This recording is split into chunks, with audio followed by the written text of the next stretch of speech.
অনেকগুলা অর্ডার পেয়ে গেছি আলহামদুলিল্লাহ। তো এটা এখন চলে যাবে ডেলিভারিতে। আর নতুন যেগুলো অর্ডার পেয়েছি ওগুলা সব আসছে আস্তে আস্তে, ওগুলা হাতে পেয়ে যাব ইনশাল্লাহ কয়েকদিনের মধ্যে। সেমি মসলিন শাড়ি আপনাদের আগেও দেখিয়েছি, একটা ভিডিও আছে। আর এখন সবসময় যেটা হয় যে আমি চেক করে দিই, ফাইনালি একটা চেক করে দিই, কারণ ব্যবসার ক্ষেত্রে কাস্টমারের সন্তুষ্টি সবচেয়ে বড়। আর প্রোডাক্ট রিটার্ন হইলে কি পরিমাণ মানে কষ্ট লাগে নিজের কাছে, কারণ খাটনি কেমন কি সবই জানেন আপনারা।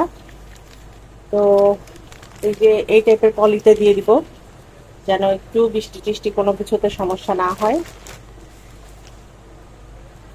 বিসমিল্লাহ বলে চলে যাবে শাড়িটা।